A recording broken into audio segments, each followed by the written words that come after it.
The 10th time Sophia tried to kill herself to get out of marrying me, I told the system I was giving up on the mission.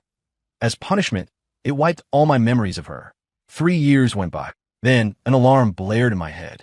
Sophia remembers everything. She and her daughter are tearing the city apart looking for you. I just stared into space and asked the system, "Who's Sophia?" The officiant had just prompted us to exchange rings when Sophia's phone buzzed. It was her muse, Julian. "I'm sorry, Sophia." His voice crackled through the speaker, ragged with emotion. "I can't do this. I can't live without you." My lips trembled. I tried to pretend I hadn't heard, tried to force the platinum band onto her finger. She yanked her hand away. The ring skittered across the polished floor, picking up dust and grime. A perfect mirror for my heart. Sophia didn't even glance at it. Her bright eyes were wild with anxiety, her voice shaking. "Where are you?" "I'm coming right now. Don't do anything stupid." He hung up. Sophia's face was a mask of panic, her entire being already gone, consumed by thoughts of him. She hiked up the skirt of her white Vera Wang gown and turned to leave. I grabbed her arm, ignoring the shocked gasps and judgmental stares from our guests. I wanted to fall to my knees and beg. "We're one step away. Just let me put the ring on your finger, and I'll go with you to see Julian. Please." This was our 10th wedding. If this one failed, my chance to save her would be gone forever. Her brow furrowed in annoyance, her eyes cold and empty of any feeling for me. "Ethan," she snapped, "when are you going to stop getting between me and Julian? I agreed to marry you, didn't I? Is it too much to ask to see him for 1 second? I opened my mouth, but no words came out. A fist of pain squeezed my heart. There's nothing more humiliating than your bride trying to bolt from the altar. Steeling myself, I picked up the dirted ring. "Just exchange the rings. That's all. You don't want me to come with you? Fine. I won't go." "Okay." Even then, in that moment, a sliver of hope remained. If she would just put on this ring, my mission would be a success.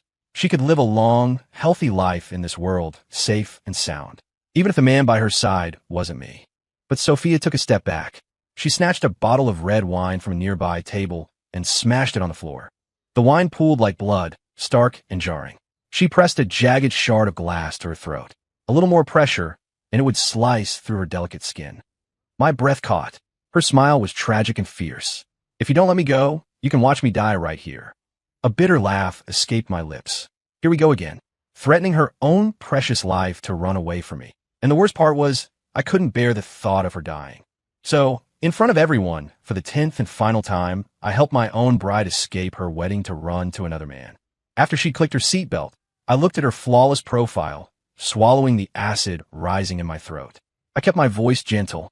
"Take care of yourself, Sophia. I don't think I'll be helping you anymore after this." She shot me a disgusted look, dismissing my words as if they were nothing. Her tone was like ice. Couldn't happen soon enough. Then she slammed on the gas and sped away without a backward glance. I was left alone to handle the fallout, expertly ushering out the guests, offering apologies to each and everyone. Their gazes, a mixture of pity and ridicule, nearly drowned me. Only when the venue was empty could I finally breathe. I stared at our wedding portrait for a moment, a humorless smile playing on my lips. Then I took off my tie and spoke to the system. "Okay, you can send me away now. I'm abandoning the mission." The system was silent for a long time before it asked, "You've endured 10 years of this. Are you sure you won't give her one more chance?" I shook my head, my resolve absolute. "No, I'm done." 10 years was more than enough.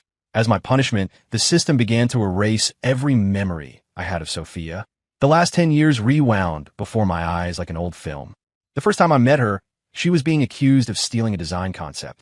Her reputation was in ruins, and she'd lost the will to live.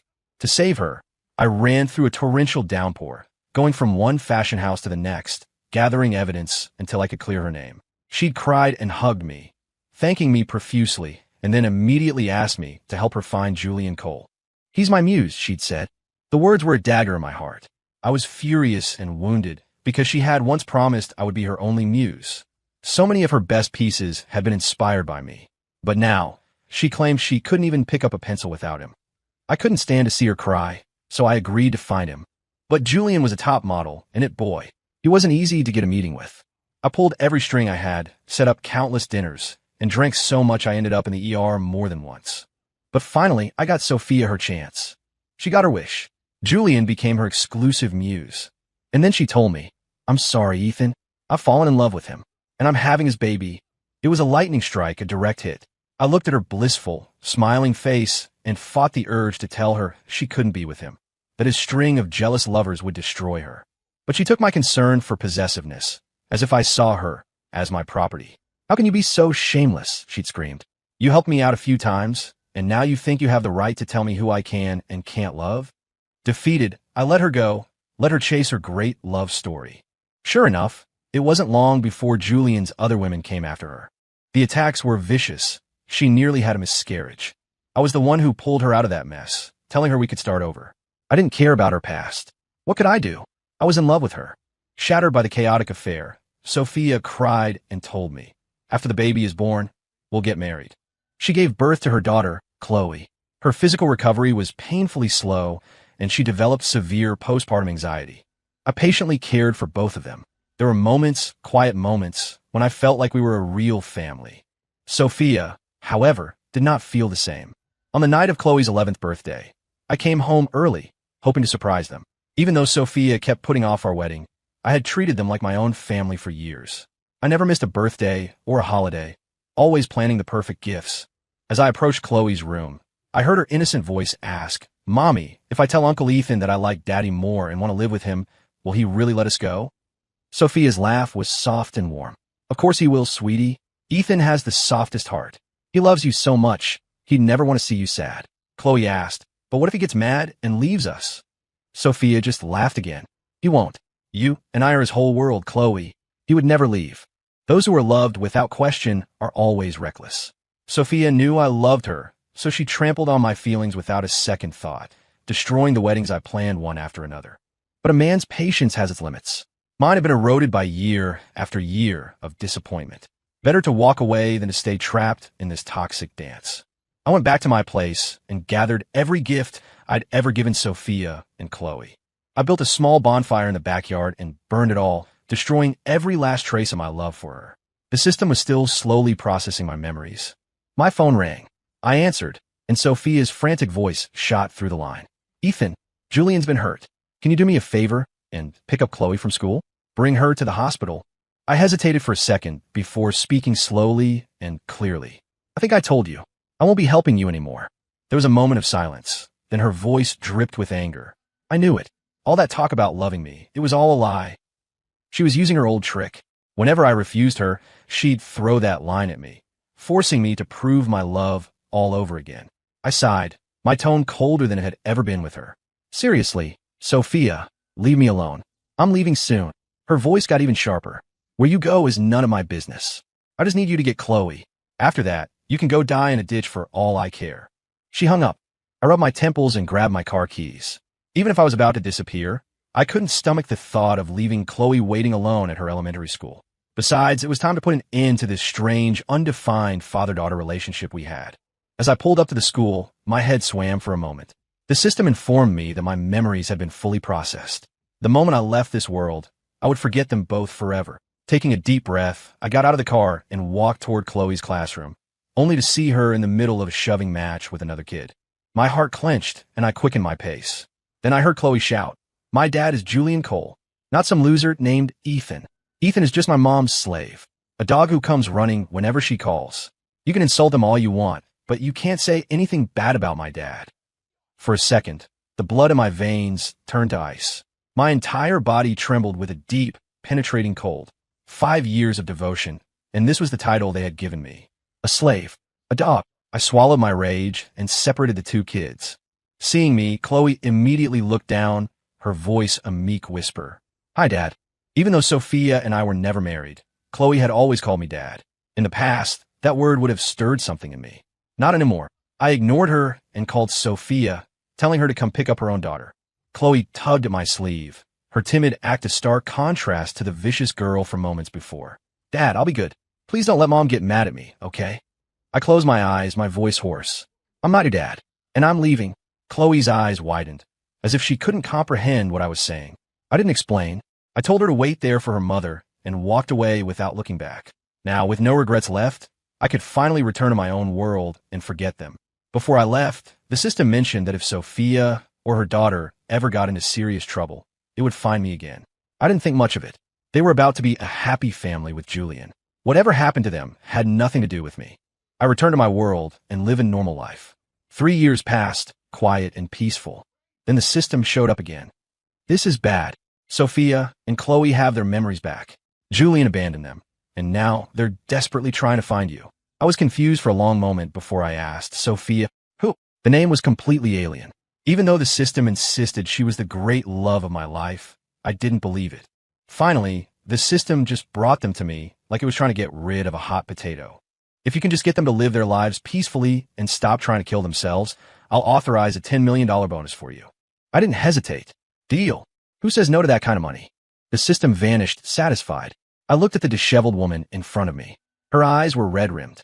When she saw I was finally paying attention to her, her voice cracked with grievance. Why did you just leave? Why did you disappear for all these years without a word, abandoning me and Chloe? Do you have any idea what our lives have been like? Her voice grew more frantic with the last sentence. I was completely baffled. I had to admit, this woman, Sophia, was undeniably my type. But I felt nothing for her. I didn't even know who she was. She didn't care. She launched into the story of the last 3 years. According to her, not long after I left, she married Julian. That was the beginning of her nightmare. As a rising fashion designer, Sophia treasured her muse. She took Julian to every fashion week, introduced him to all the major players in the industry. In return, he went behind her back and found himself a rich, older benefactor. When Sophia found out, they had a massive fight, and she filed for divorce immediately. Soon after, her benefactor used her influence to crush Sophia's design studio, running it into the ground. Despondent, Sophia took Chloe and moved back into the house I had once bought for her. The very first night, she dreamed of me. Since her memories had also been erased, she didn't know who I was. But the dreams became more and more frequent, and gaps in her memory started to appear, until one day, everything came flooding back. She looked at me with deep emotion, grabbing my hand and refusing to let go. It's okay if you don't remember. I can help you. We can take it slow. One day, you'll remember everything, and you'll fall in love with me all over again. Okay. Looking at her face, I felt a flicker of something, a powerful wave of repulsion that washed over me. I immediately tore my hand from her grasp. In Sophia's shocked silence, I saw a ring tumble from her hand and roll across the floor. You gave me this ring, Sophia said, her voice soft as she carefully picked it up. She didn't put on, instead wrapping it in a tissue and tucking it safely in her pocket. I glanced at it and looked away. Chloe, however, threw herself into my arms, her eyes shining. Ethan, marry my mom. I think you're the best one for her. I want you to be my dad. I let out a short, sharp laugh. What do they think I was? A basketball they could just pass back and forth? Before I could refuse, my phone rang.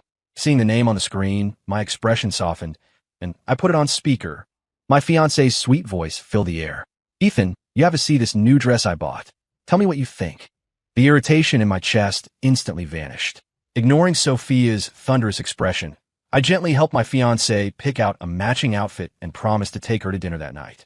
The moment I hung up, Sophia's voice, sharp and accusatory, cut through the air. You're doing great, aren't you, Ethan? How dare you find another woman behind my back? Do you have any idea how much you've wronged me? Her outburst made the nearby pedestrians turn and stare at me with condemning eyes, as if I were some kind of monster. A feeling of disgust rose in me, making my voice even colder. So, it was okay for you to marry another man behind my back, but I can't find someone and start my own family? Don't you think that's a bit of a double standard, Ms. Vance? Sophia's lips parted, and tears instantly welled in her eyes. But, you said you'd always be by my side. You promised you'd always support me. Why did you change? I had no memory of saying that, but I knew one thing for sure. I don't give second chances to people who betray me. And from what little the system and Sophia had told me, I used to be her devoted doormat, giving everything and asking for nothing in return. When she married another man, that part of me died. I looked at her tear-streaked, pathetic face and felt nothing. Because I don't love you anymore. Sophia froze. Remembering my mission from the system, I added, forget about me. Go back to your own world and live your life. Sophia was not the type to take a hint. The colder and more indifferent I was, the more determined she became. She and Chloe started following me everywhere, even watching from a nearby table as I had dinner with my fiancé. My fiancé, who is gentle and considerate by nature, didn't say anything, even though she could clearly sense something was wrong. As I was about to walk her home, Sophia finally charged out, physically pulling our hand apart. She stood between us like a human shield, glaring at my fiancé. Haven't you had enough? Ethan is my daughter's father. How long are you going to keep clinging to him? The color drained from my fiancé's face. I rushed to explain. That's not true. I have nothing to do with her, and especially not with Chloe.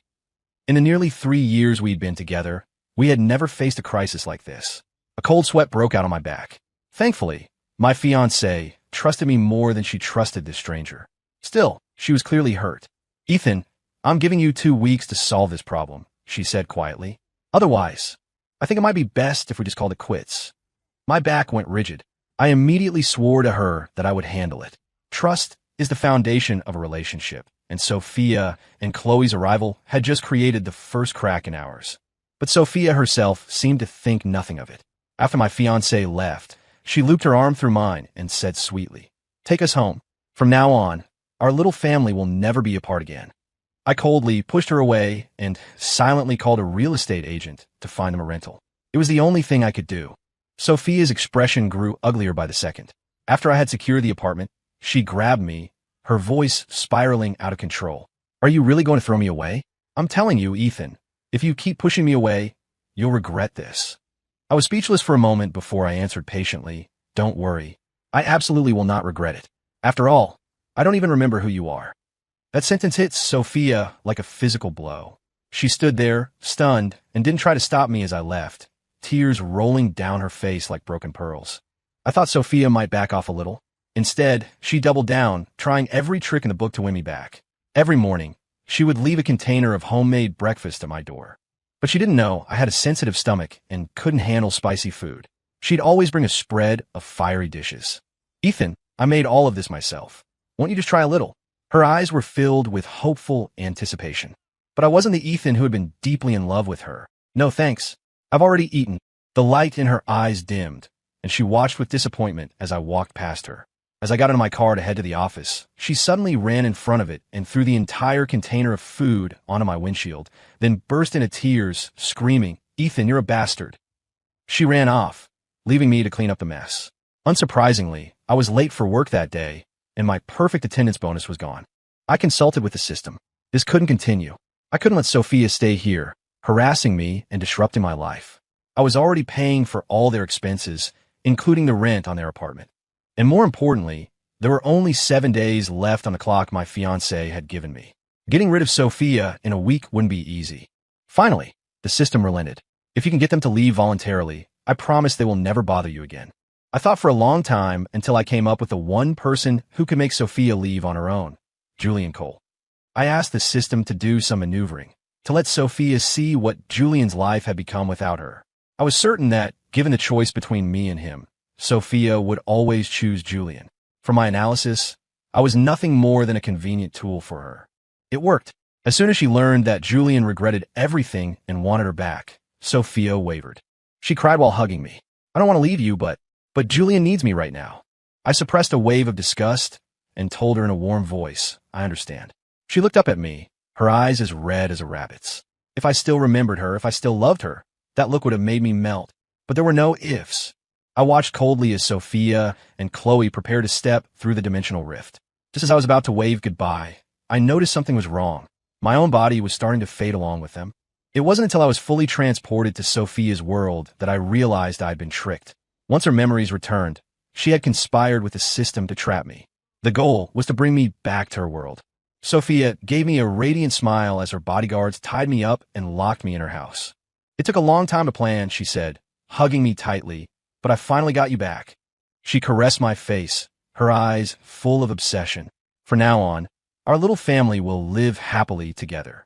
No one else will ever come between us." Okay.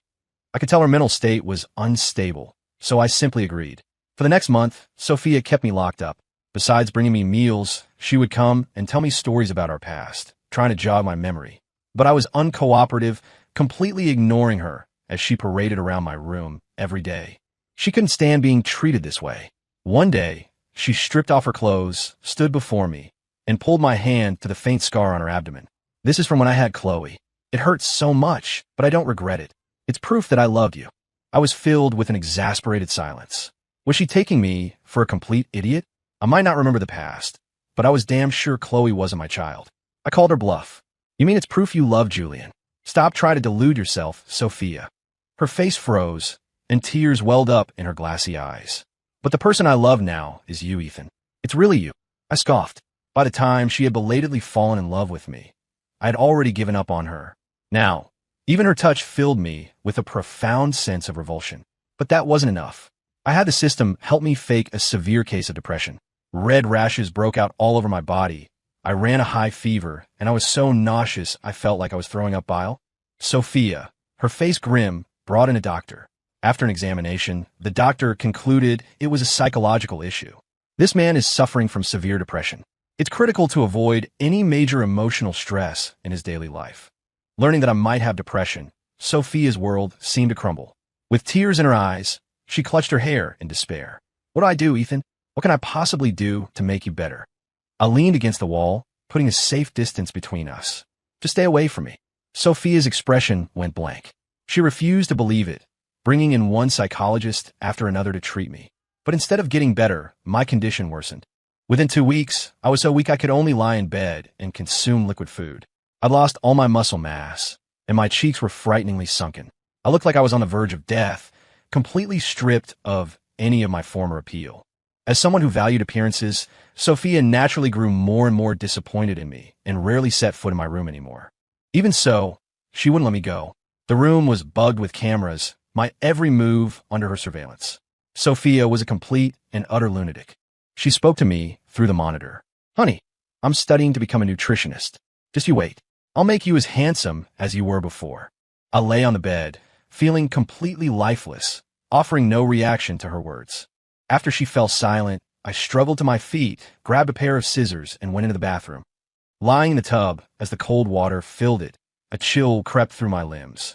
Darkness began to cloud my vision. I thought I could see my fiancé from the other world, smiling gently and waving at me. Ethan, come on. We need to pick out rings. Which one do you like? I was so close. I was just one step away from marrying her and starting a new life. What a shame. Before I lost consciousness completely, I heard a frantic pounding on the door. Dad, what are you doing? Open the door. Mom is really worried about you. It was Chloe's voice, but I didn't answer. I let myself sink into the freezing water. If Sophia knew I died because of her, would she feel guilty? Would she finally let me go? I woke up in a hospital. I felt a small, soft hand in mine, and I squeezed it instinctively, murmuring my fiancé's name. When I forced my eyes open, I saw Sophia's haggard face. She was asleep in the chair beside my bed. Without makeup, she looked less aggressive, more fragile and pitiable. The rashes on my body were gone. I knew the system had lifted the fake depression symptoms. Still, I pulled my hand away in disgust. The movement woke her. The moment she saw I was awake, tears streamed down her face. You're finally awake. Do you know how long you were unconscious? I was so scared. She threw herself on me, trying to hug me. The faint scent of men's cologne on her was nauseating.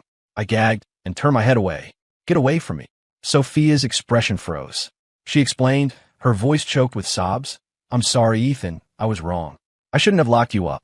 I promise I'll never restrict your freedom again. Please, just get better, okay? I closed my eyes, refusing to engage with her, perfectly mimicking the behavior of a depressive patient. After a long bout of crying, Sophia called a doctor to perform a psychological evaluation. No matter how bad the diagnosis is, she declared, I'll be right there with you until you're cured. But I wasn't sick. The depression had been a complete fabrication by the system. The results came back. I was perfectly, frustratingly normal. Sophia's face darkened. She threw the report at me, her voice trembling with rage. You've been lying to me this whole time. Was it fun, wrecking your own body like this? So what if I chose Julian back then? I know I was wrong. Why wouldn't you give me a chance? Why would you rather fake depression and kill yourself than be with me? I looked at her hysterical display with a calm, mocking smile. Because you disgust me, and because I'm deeply in love with my fiancé, I would rather die than stay here. I want to go back to her. Sophia glared at me, her body shaking with fury. After a moment, her expression smoothed over, and she gave me a gentle smile. You're just trying to make me jealous, aren't you? Stop messing around, Ethan. I can tell you with absolute certainty that I don't love Julian anymore. Not at all. So you don't have to resort to these tricks to get my attention. I've always been yours. With that, she leaned in, intending to kiss me. Just then, her phone rang. It was an unknown number. Sophia answered with a frown, and Julian's voice came through, panicked. Babe, you have to help me. I owe a lot of money, and they said if I don't pay up, they're going to cut off my hand. Before he could finish, the call was abruptly cut off. Sophia immediately shot up, her face a mask of worry.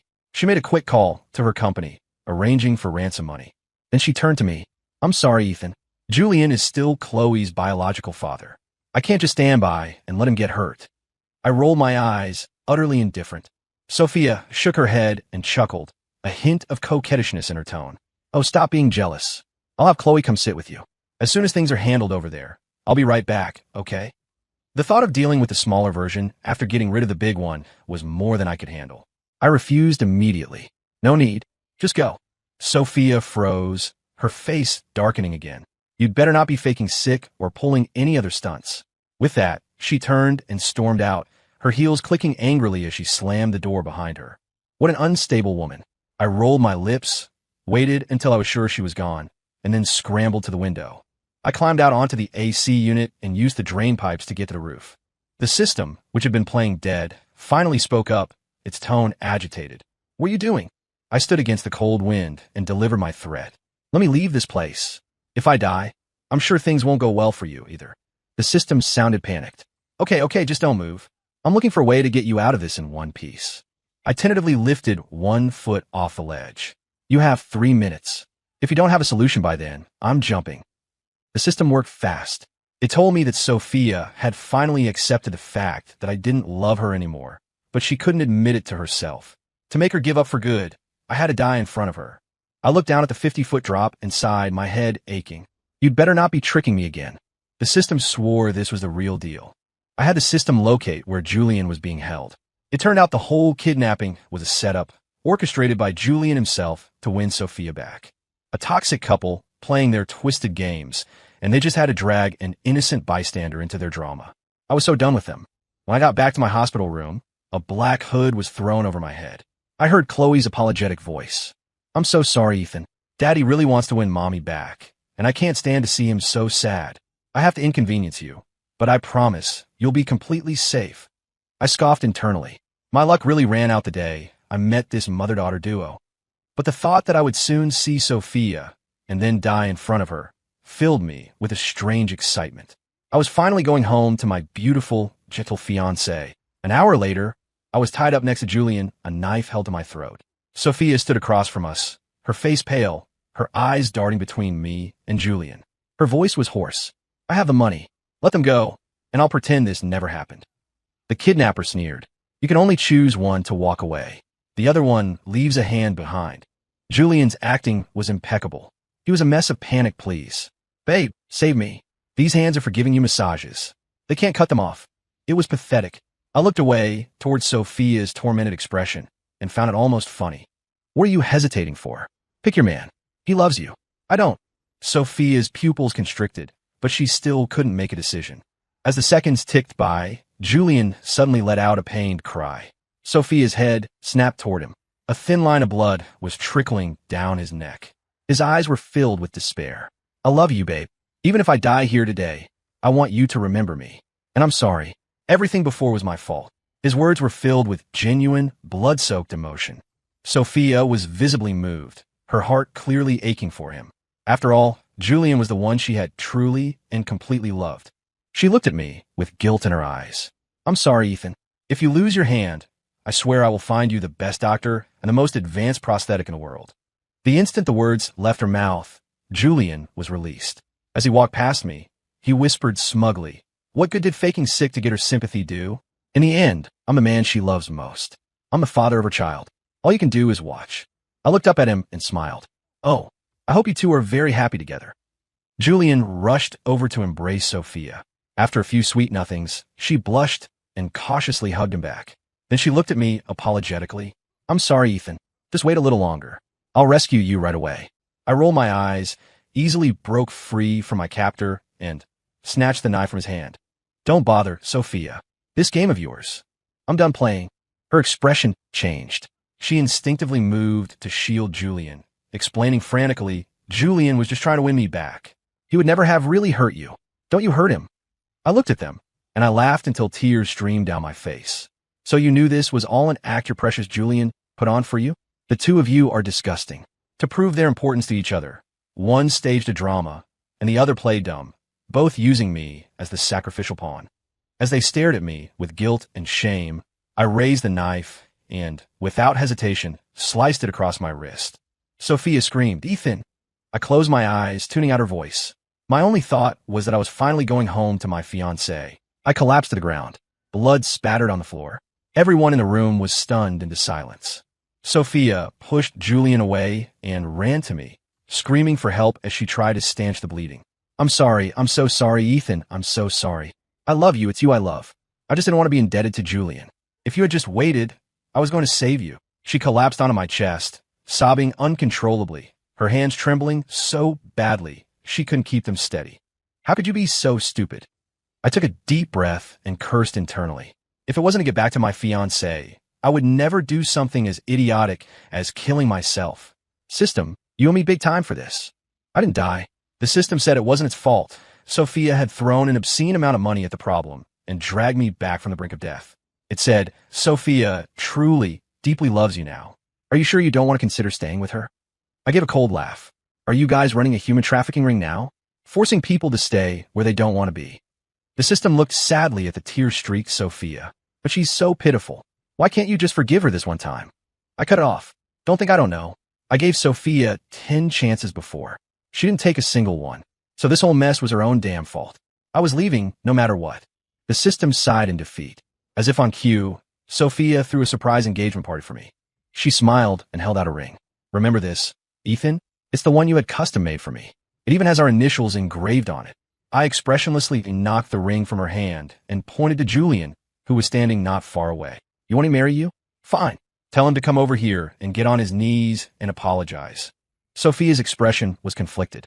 At that moment, Chloe jumped out and stood protectively in front of Julian. "Mom, snap out of it. Ethan doesn't love you anymore. Daddy is the one who truly loves you. Don't hurt Daddy for him." Sophia snapped. "This is grown-up business. Stay out of it." She had her bodyguards take Chloe away, then walked over to Julian. "Apologize to Ethan." Julian's face twisted in a venomous sneer. "Why should I? Who the hell does he think he is? He was nothing but a dog for you and Chloe. Why should I apologize to him?" Sophia slapped him across the face. "Shut up. You have no right to talk about Ethan. He's 1,000 times, 1,000,000 times better than you." Julian's lip trembled and his eyes reddened. "That day, when you chose me, I thought you had forgiven me." Sophia's face hardened. "I haven't. I will never forgive someone who betrays me, and I will never hurt Ethan for you again." Julian let out a hollow, crazed laugh. "But Sophia, if I don't have you, I can't go on living." She didn't even look at him. Julian closed his eyes, turned, and sprinted toward the grand staircase. He ran to the top floor balcony and threw himself over the edge. He landed squarely on the gift table. Guests screamed and scattered.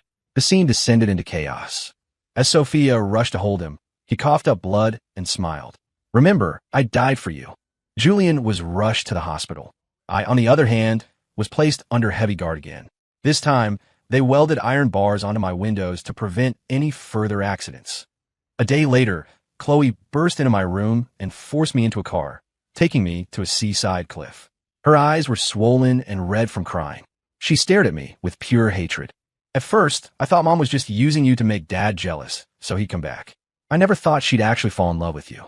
You're a homewrecker." It was the first time anyone had ever called me that. It was almost novel. Chloe continued through clenched teeth. "Dad's legs are broken, but Mom still won't get back together with him. And it's all your fault. If you die, they'll definitely get back together, and I can have my family back." I narrowed my eyes and reminded her, "You're 14 now, right? There are some things you really shouldn't do." She just laughed, completely unconcerned. "I'll just push you into the ocean. No one will ever know it was me." With that, she shoved me off the edge of the cliff. What Chloe didn't know was that I had called Sophia earlier. She had heard every single word her daughter said. By the time Sophia arrived, I had already disappeared into the vast, churning sea. The system automatically corrected my status, sending me back to my original world. Sophia knew, then, that she had truly lost me forever. Standing on the cliff edge as waves crashed against the rocks, she slapped Chloe across the face and told her to go back to Julian. "Don't ever call me Mom again. I'm not your mother." Chloe panicked, grabbing Sophia's hand. "Mom, you can't. Dad can't walk anymore. He needs you to take care of him." Sophia's heart was a dead, empty thing.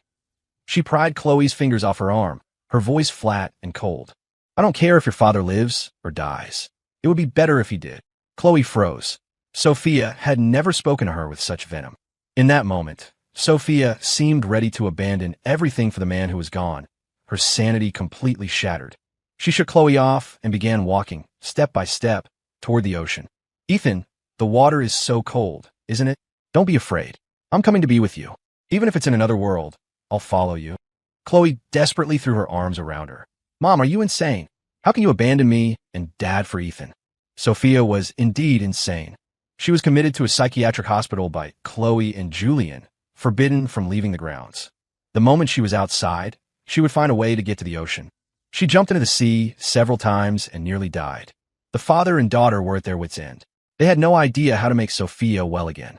She ignored them completely, spending her days clutching a diamond ring and whispering Ethan's name.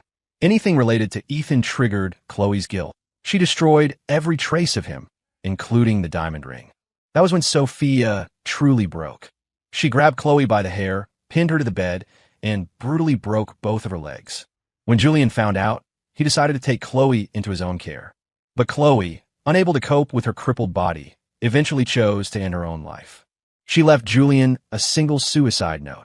It read, "In my next life, I hope I can have a happy family, and I hope I am not my mother's daughter." Julian was consumed by grief. The daily torment broke him, and he fell into a true, deep depression. He was admitted to the same psychiatric hospital, becoming a fellow patient of Sophia's. They spent their days screaming curses at each other, each wishing the other would drop dead. The system showed me all of this, then asked me coldly, "Are you satisfied now?" Their lives are a living hell. I just shrugged. You reap what you sow. Then I turned my back on the system, pulling my wife and daughter into a tight hug, kissing their warm cheeks. Fate had been kind. After the nightmare ended, I returned to my world and won $100 million in the lottery. I never had to worry about money again. My life, filled with a loving wife, a beautiful child, and quiet comfort, was perfect. The system watched me for a while, then left, sullen and dejected. As it departed, I thought I saw a faint, translucent figure standing beside it. It looked like Sophia. It looked like she was crying, trying to say something. I looked away, not bothering to listen. The past was past. You always have to look forward, don't you?